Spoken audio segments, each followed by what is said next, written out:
테슬라의 3분기 실적 발표는 정말 사전적 의미 그대로 역대급이었습니다. 지금까지 발표한 분기 실적 중 최고의 실적에 끊임없이 올라가는 마진율을 보여준 발표였습니다. 시장에서도 발표 직후 장애가가 치솟은 뒤 영상 제작 시간 기준 $435 내외에서 머물고 있습니다. 3분기 실적 발표 전 $422에서 3% 정도 오른 수치입니다. 그럼 구체적으로 어떤 점에서 테슬라의 3분기 실적 발표가 의미가 큰지 살펴보겠습니다. 먼저 가장 핵심 지표를 살펴보면 55센트 내외로 예상되던 EPS가 non-GAAP 기준 76센트를 기록하였습니다. 그리고 이렇게 높은 EPS를 기록할 수 있었던 세부 내용을 보면 이 의미가 훨씬 더 크게 다가옵니다. 먼저 테슬라의 현재 매출의 핵심 파트인 전기차 부분의 분기별 차량 인도수를 보게 되면 계속해서 다른 자동차 제조업체와 비교가 불가능한 성장을 보여줬습니다. 다른 제조업체에서는 차량 인도수가 감소할 때 테슬라 혼자만 독주를 하며 성장하였고,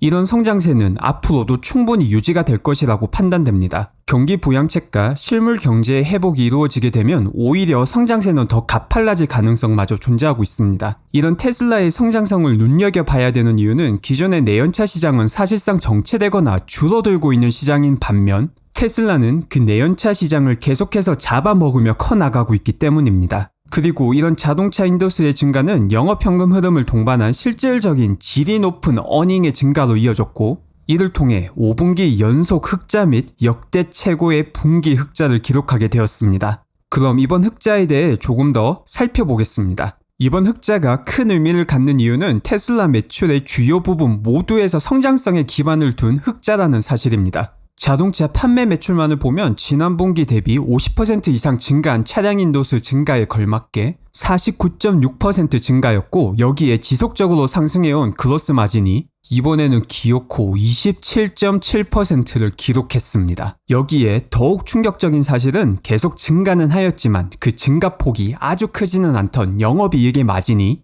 무려 5.4%에서 9.2%로 정말 크게 증가했다는 사실입니다. 이는 테슬라가 가진 규모의 경제의 효율성을 보여주는 지표로 앞으로 더욱더 매출이 증가할 경우 영업이익률이 훨씬 높아질 가능성을 보여주는 것입니다. 즉, 차를 10만 대를 팔던 30만 대를 팔던 영업비용에서 차이가 크게 나지 않기 때문에 앞으로 100만 대를 팔게 되면 이 효율성이 더욱 빛을 발하게 되는 것입니다.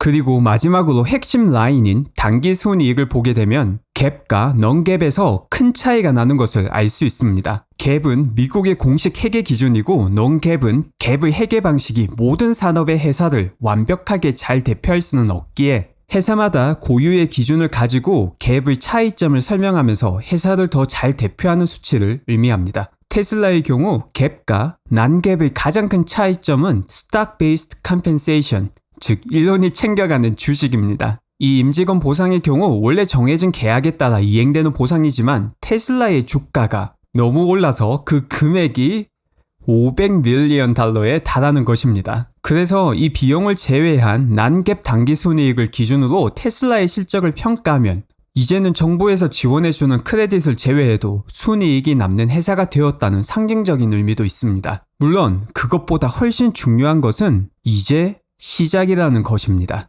왜 이제 시작인지 포인트별로 요약해 보겠습니다. 첫째, 지금까지의 테슬라의 성장은 전기차 생산과 판매로 인한 성장이고, 이 성장이 무지막지하게 가파른데 앞으로도 이런 성장성이 유지될 가능성이 높다. 이 부분은 이번 영상에서도 지표로 설명드렸고 이전 영상에서도 많이 말씀드렸으므로 추가 설명 없이 넘어가겠습니다. 둘째, 테슬라의 미래 매출의 큰 몫을 담당할 에너지 부분이 꾸준한 성장세를 보여주고 있다. 지금까지 에너지가 테슬라 매출에서 차지하는 비율은 상대적으로 크지 않았습니다.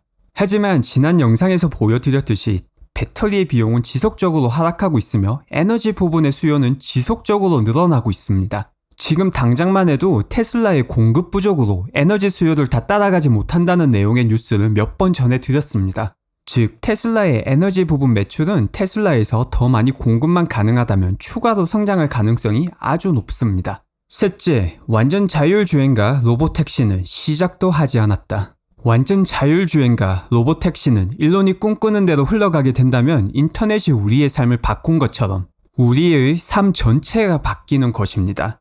이것도 테슬라 주주님들이라면 귀에 피가 나도록 많이 들으셨을 테니 최대한 짧게 줄여보겠습니다. 모든 차를 통한 물류 운송의 변화와 이를 통한 운송 비용의 획기적인 감소가 일어날 것입니다. 기존의 개인의 자동차는 사용 시간으로 보면 사실상 10%도 활용되지 못하였지만 완전 자율주행 및 로보택시가 활성화된다면 자동차를 안 쓰는 시간 동안 렌트를 통한 수익 창출이 가능해지며 자동차 사용 시간의 효율성도 훨씬 높아집니다. 그리고 이런 플랫폼을 만드는 테슬라가 가져갈 수익은 상상이 되지 않습니다.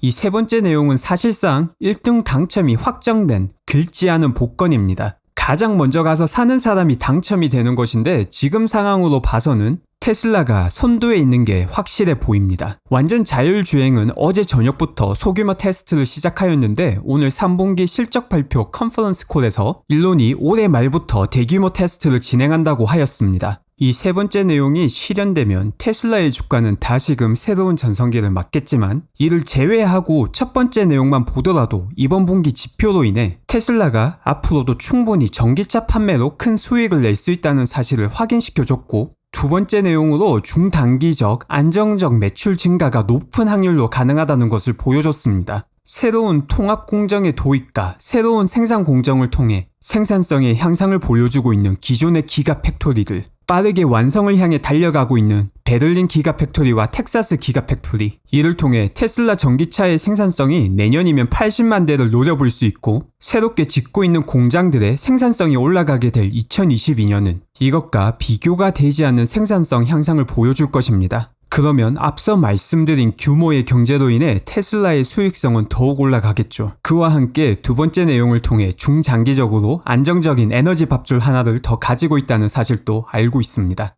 이 둘만으로도 충분히 좋은 기업인데 1등 복권을 향해 달려가고 있는 것이 지금의 테슬라입니다. 물론 가다가 삐끗하는 순간 주식시장에서는 가파르게 올랐던 만큼 가파르게 떨어지며 단기적인 동료는 분명 언젠가는 있을 것입니다. 하지만 앞서 말씀드린 확인된 첫 번째, 두 번째 내용과 더불어 세 번째 내용인 테슬라가 펼쳐나갈 자율주행에 대한 신뢰가 있으신 주주님들은 안전띠 잘 매고 테슬라가 가는 길을 따라가면 된다는 것을 보여준 것이 이번 3분기 실적 발표라고 생각되네요. 오늘도 꿀잼 놀이터를 찾아주신 모든 분들께 감사드리고 오늘은 제가 정말 공들여서 만들었던 기가 텍사스 공사 현장 타임랩스 영상으로 인사드리겠습니다. 감사합니다.